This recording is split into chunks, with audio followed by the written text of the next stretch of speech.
შენ რო ხარ მსახიობი, ძალიან ნიჭიერი და არ აქვს საშუალება რომ ითამაშო ისეთი ღრმა როლი და უცბად შენ მოგცემე ღრმა როლს.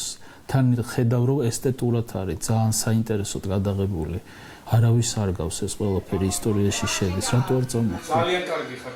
ლიკა, შენ თავიდანვე მედუზა გორგონა ნუ ხარ. ამ სტუნებას თანამედროვე ქართული კინემატოგრაფის სამსახიობო ხუთეულმა კიდევ ერთხელ ვერ გაუძლო და კიდევ ერთხელ დათანხმდა ახალგაზრდა რეჟისორის მორიგ პროვოკაციას. ზია, მომზადე. 1 2 3 მედუზა გორგონა, როგორც თავად რეჟისორი უწოდებს, მისი კინოპოეზიის ახალი ნამუშევარია.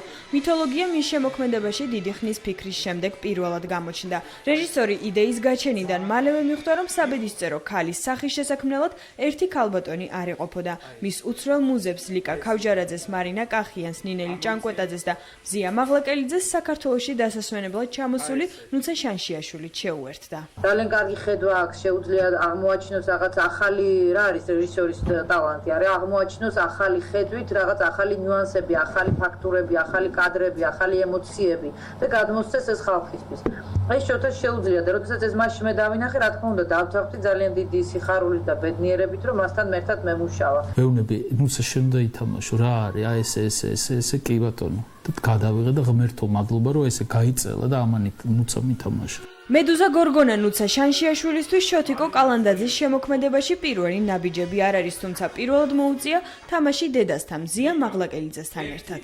ნაძვის სათამაშოები და ამოვარჩი ველები და მე ნუცა და შოთიკო რა თქმა უნდა, აი ესე გადავაბით ერთმანეთს და აი ესე დავიკიდე, აი ესე მსახიობი შოთიკო კალანდაძის შემოქმედების აქტიური თანამონაწილეა და ჯერ კიდევ ვერ ამოხსნა საიდუმლო, რის გამოც მის შემოთავაზებებზე უარს ვერასდროს ამბობს. ისე შეგაბავს და ისე კარ მიგიტყუებს, იცი? ისე მიგიწევს თავისთან, წახვა.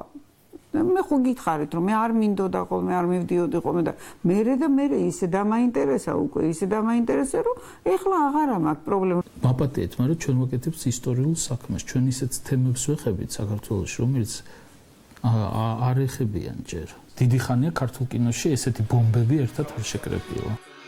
მითოლოგიური ტრილოგიის გარდა რეჟისორის შემოქმედებას კიდევ ერთი ფილმი შეემატება, ასევე ნუცა შანშიაშვილის მონაწილეობით, უცნაური სიყვარულის ისტორია, ამჯერად მინიმალური ეროტიკით. როგორ მეცინება ჩემ ფილმს, რომ ეროტიკას ეძახიან, იცით რა შეასაქმე? მე არ ვედრები გენიოს პაზოლინს, მაგრამ პაზოლინში რომ სიშიშვლეა, იმდენი ზოგჯერ ეროტიკაში არ არის. მაგრამ ეს ხო არ არის ეროტიული ფილმი. მე მიყვარს, როდესაც შიშველ სხეულს ვიღებ. პრინციპში მე მას ყოველთვის ну არ ვეწინააღმდეგები მომენტში, როდესაც მეუბნება რომ მოდი აქ რაღაც ისეთი გაშლების მომენტი იყოს, ან რაღაცა კოცნის მოფერების, იმიტომ რომ ვიცი რომ არ გადაიღებს ისე რომ მე ეს იყოს რაღაც უხარსი და უშნო. ორივე ფილმზე მუშაობა უკვე დაასრულა, პრემიერამდე და მომავალ ცხელშეფასებებამდე ხანგრძლივ სამონტაჟო პერიოდს ხედავს. ამჯერად შოთიკო კალანდაძე საქართველოს საზღვრების გადალახვას გეგმავს, სად ჯერ არ იცის, თუმცა არავითარ შემთხვევაში საფესტივალო გზებით.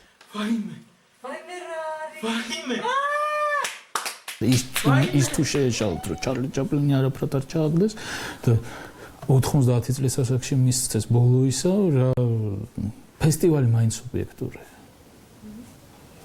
თავარია, რაც დარჩება დროს გაუძლებს დასში.